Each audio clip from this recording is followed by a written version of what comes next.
Bene data bakundwa b'umwami Yesu Kristo, mwese abakurikira izi nyigisho tubahaye ikaze mu biganiro bya Saveur Divine. Ibi biganiro mu bitegurirwa n'abavugabutumwa bwiza batandukanye, akaba ari umuhamagaro ugendera ku ijambo ry'Imana byanditse mu gitabo cy'ubutumwa bwiza uko bwanditswe na Matayo ibice 24 umurongo wa 14. Kandi ubutumwa bwiza bw'ubwami buzigishwa mu isi yose ngo bube ubuhamya bwo guhamiriza amahanga yose, nibwo imperuka izahera ko ize. Ibi biganiro mubikurikira ku channel ya YouTube yitwa Saveur Divine. Tubifurije kugubwa neza. Imana Data ari nayo so ibaha umugisha.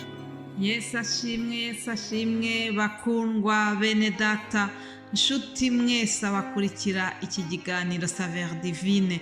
Amahoro ya Kristo nabane namwe, nejejwe n'Imana mu mutima wanjye. Ndayishimira yuko yandinze nkaba ndamahoro, nkaba nongeye kubona kugirirwa ubuntu bwo kubana namwe muri iki kiganiro. Imana ishimwe cyane. Dutangiye icyumweru gishya cya mbere cy'uku kwezi kwa 9. Haleluya!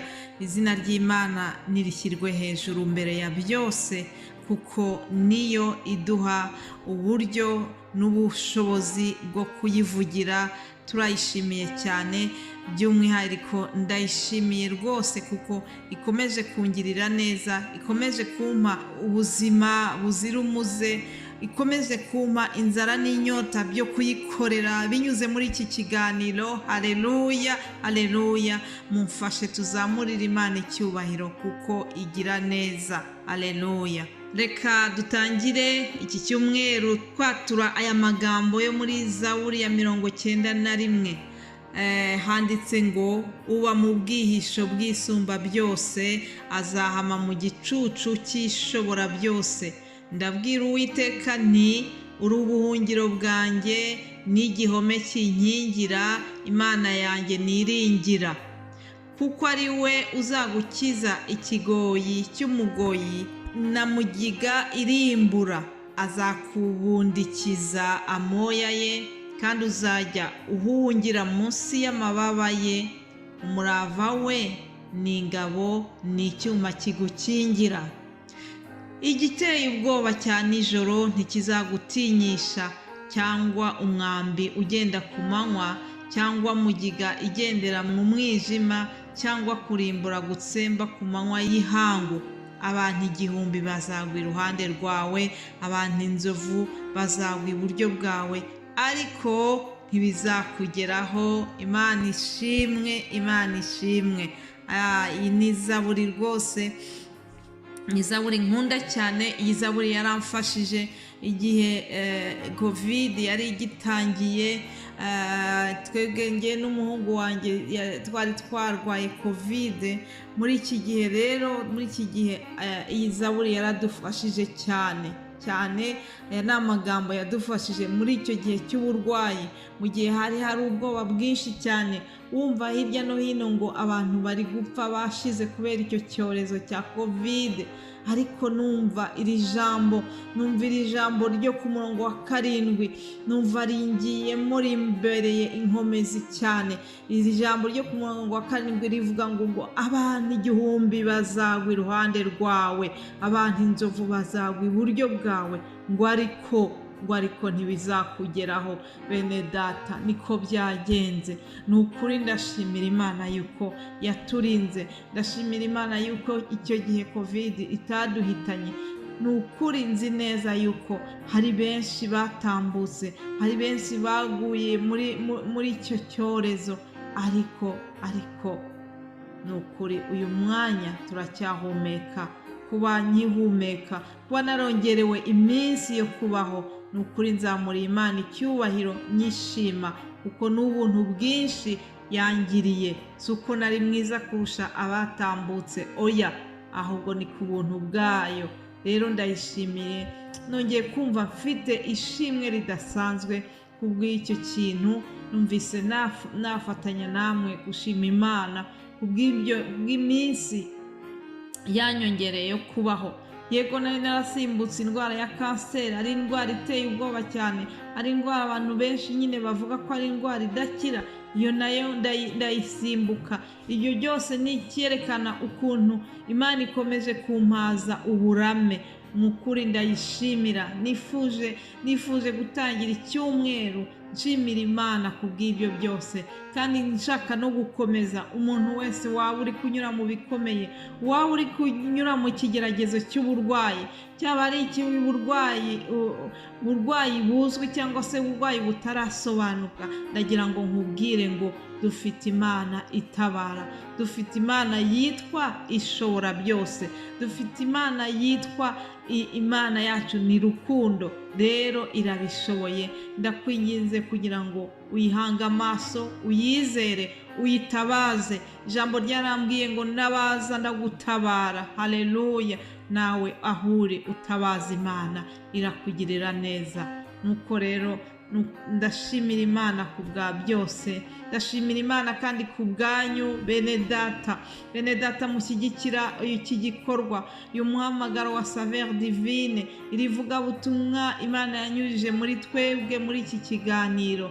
Hari bene data badushyigikiye, badukomeza, badutera inkunga mu buryo bunyuranye, mukadusengera. Ni ukuri dukeneye amasengesho, dukeneye inkunga y'amasengesho, kuko tudafite abantu badushyigikiye muri ubwo buryo ntabwo twabyishoboza twenyine. Iki gikorwa gisaba inkunga yanyu mu buryo bw'umwuka. Haleluya! Ntabwo ari njyewe njyenyine ukora, ahubwo ni twese hamwe.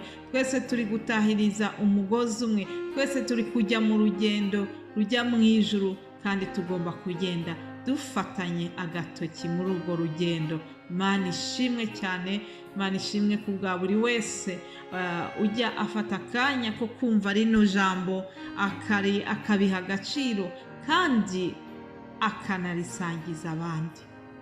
Niba uri ikintu ukaryoherwa, ni byiza yuko ugisangiza n'uwundi, sibyo?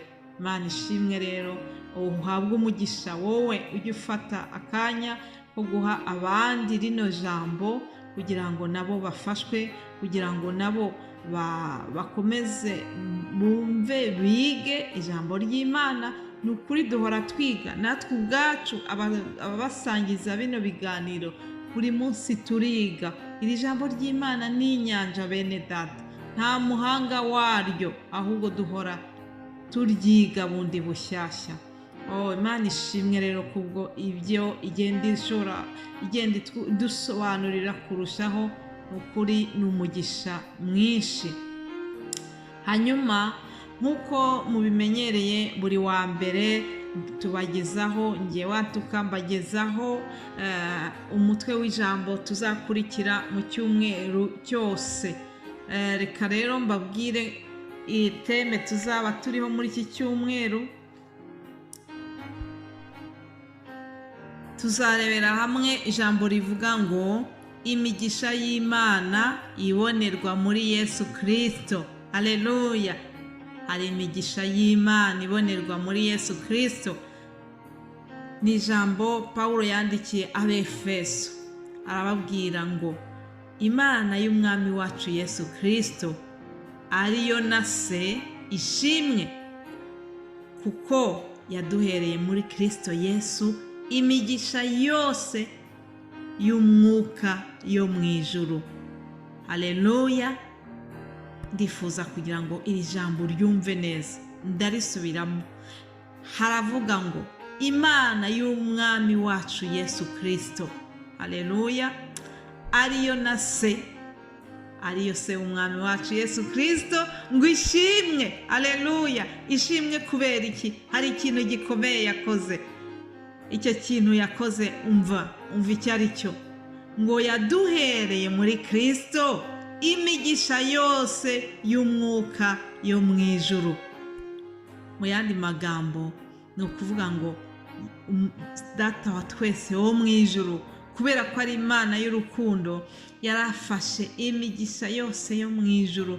Imigisha irayifata, irayikonsantra yose, ishyira hamwe, maze yuzuza muri Yesu Kristo, irangije iramutwoherereza, nuko turubona iyo pake irimo byose. Haleluya, haleluya. Imana ishimwe, kuko muri we, muri Yesu Kristo niho byose bifungiye. Icyampa ukamenya gufungura iyo pake we, icyampa ukamenya gufungura iyo kado, ukamenya yuko irimo byose. Yesu Kristo niwe byose bibonerwamo. Imigisha yose dutegereje iri muri Yesu Kristo. Ndakwifuriza ni ukuri kumenya agaciro kari muri Yesu Kristo. Reka rero mbe mpagarariye ahangaha, bene data bazakomeza babagezaho ibyerekeranye n'iryo jambo. Yesu akomeze abagirire neza. Ndabifuriza gukomeza kugira icyumweru cyiza twatangiye uyu munsi, kandi ni ukuri muhabwe imigisha yose ibonerwa muri Yesu Kristo w'umunyenazareti. Haleluya, amen.